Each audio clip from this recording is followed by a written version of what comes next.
the criminal justice system, the people are represented by two separate yet equally important groups: the police who investigate crime and the SJW district attorneys who don't prosecute the offenders. These are their stories.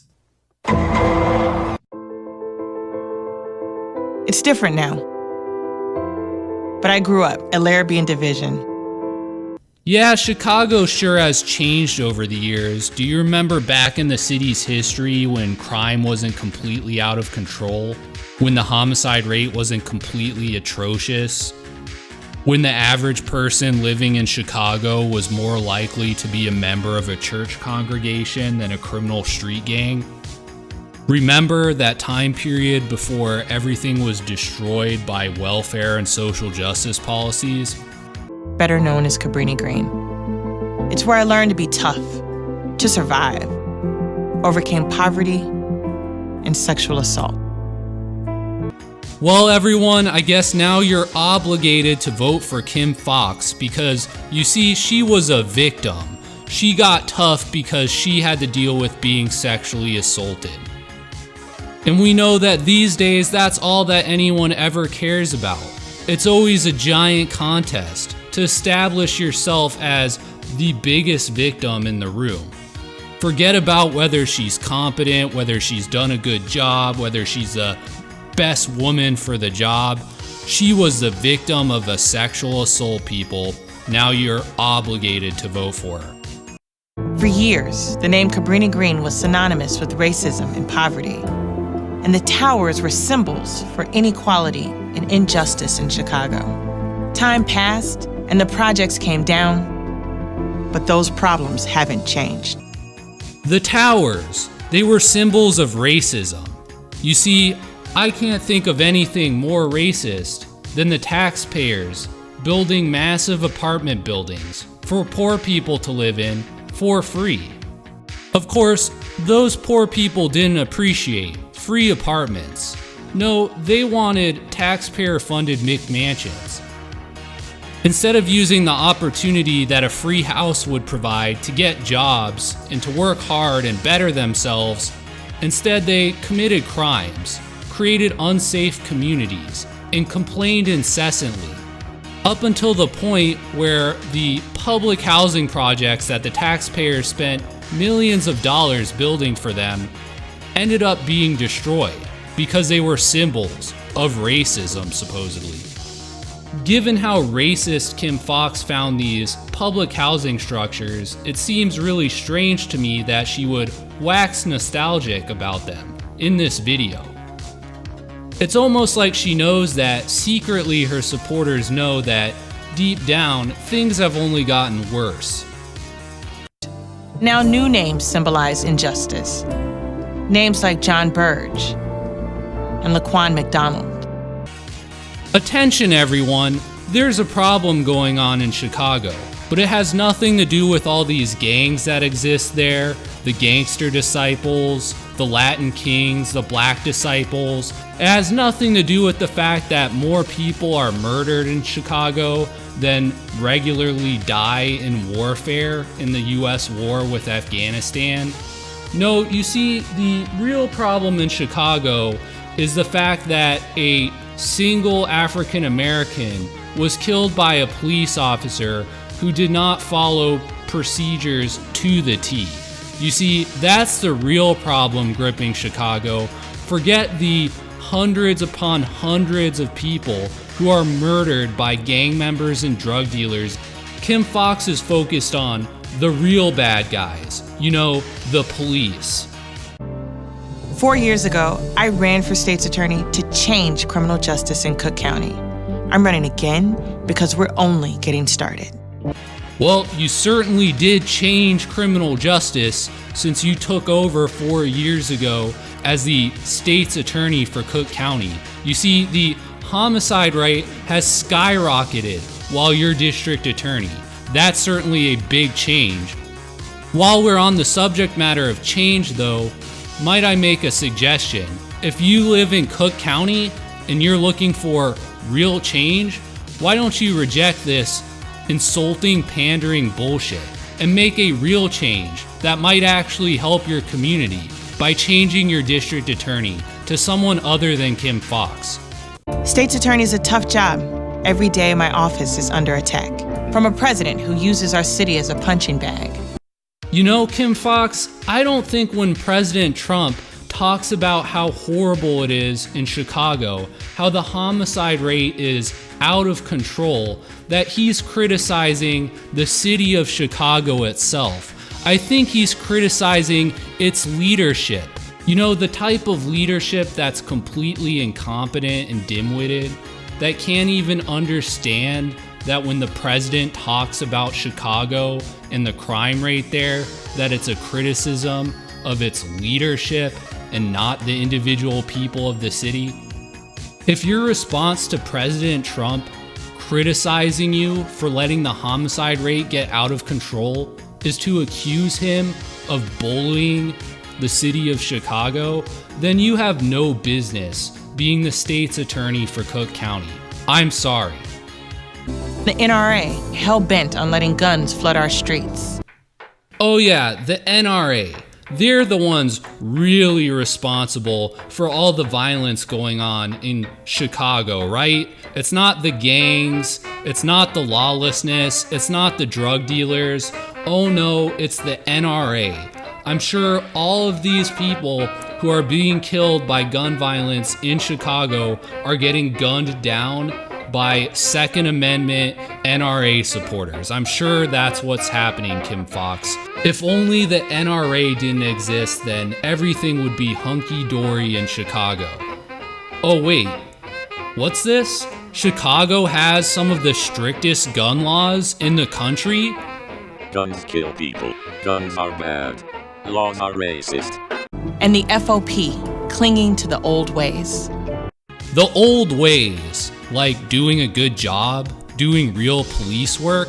It was under your leadership as district attorney that saw the complete destruction of the Chicago gang database.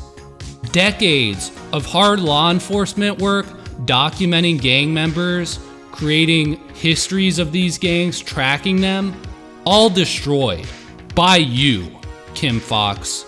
Or are you gonna tell me with a straight face that Chicago does not have a gang problem? In what conceivable clown world would destroying the Chicago's police gang database be a good idea in a city with an out-of-control gang problem and an out-of-control homicide rate? You've got to be kidding me.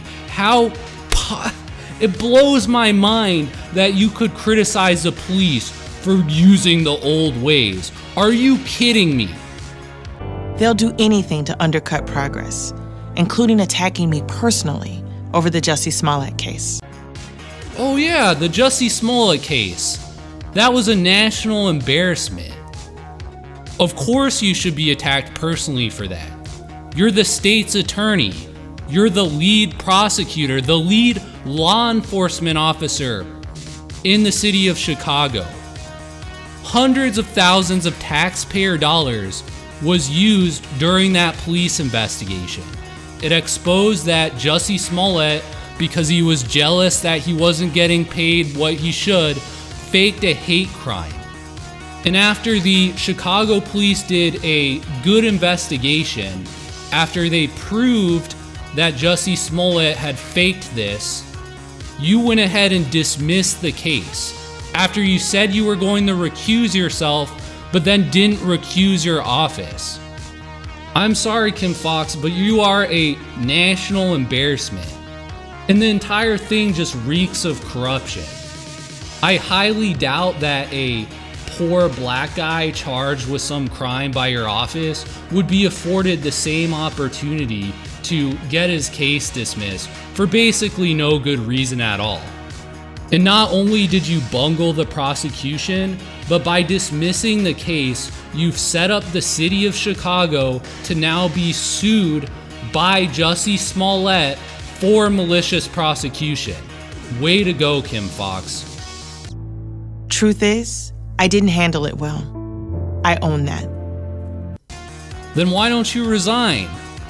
If you know that you're incompetent, you shouldn't be running for re-election.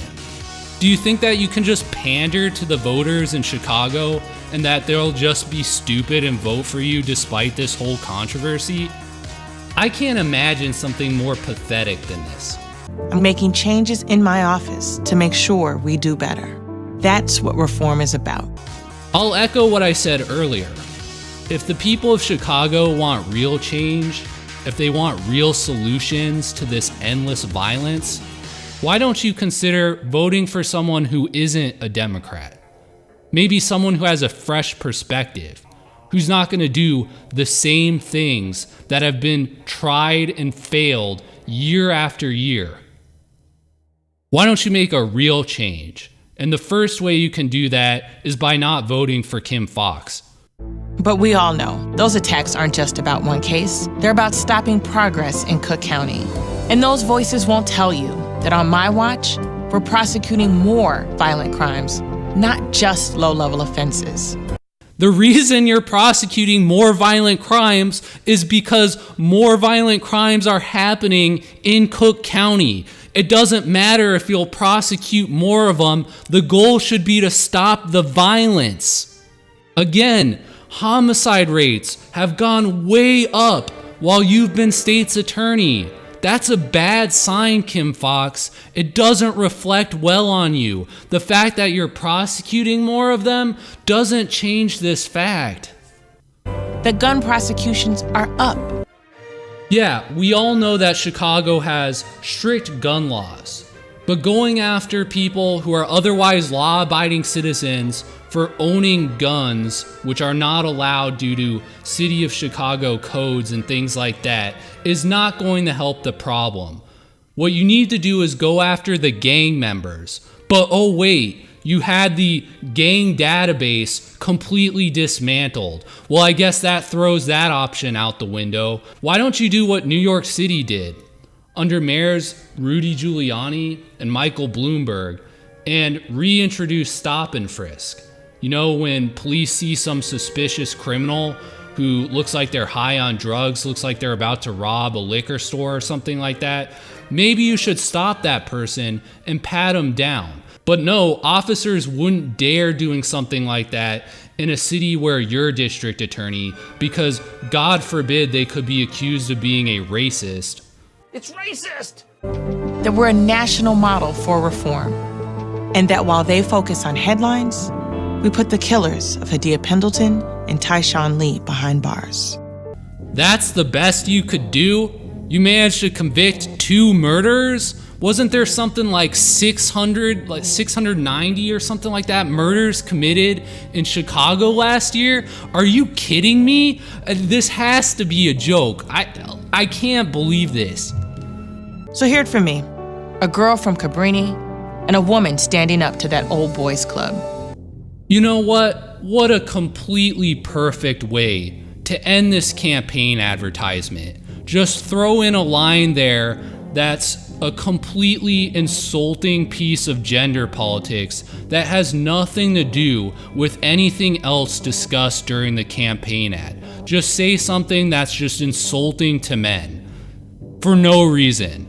Bravo, you've outdone yourself there, Kim Foxx. We're on the right path to reforming criminal justice in Cook County and making the system work for everyone. But there's still work to do, and I need your help. Join me. Kim Foxx is an entirely impotent and useless district attorney. You should absolutely not vote for her. Even this campaign advertisement is embarrassing. On top of that, this campaign advertisement is insulting, pandering nonsense. Kim Foxx thinks that voters believe that all of the problems with violent crime in Chicago are caused by racist police, that it's not the gang members who are causing any of these problems. And that if only they could elect a black woman who was the victim of a sexual assault, then that would be the best course of action, despite the fact that the homicide rate has spiked under the leadership of this same black female district attorney. If you live in Cook County, you deserve a prosecutor that's tough on crime, that takes their job seriously. that isn't corrupt, that doesn't waste taxpayer dollars in order to help out Hollywood celebrities. You need someone who's going to go after these gang members and drug dealers and make sure that real justice is being done. The Democratic leadership of Chicago isn't representing your interest. They've gotten complacent and lazy. They take your votes for granted, and they use their offices to enrich themselves or boost their celebrity status. These people pretend to be the ultimate social justice warriors, but no actual justice is done under their leadership. Don't believe this pandering nonsense. Look at the data, look at the history, and you'll see what's really going on in Chicago. Thanks for watching my video. If you're not subscribed to my YouTube channel, please subscribe.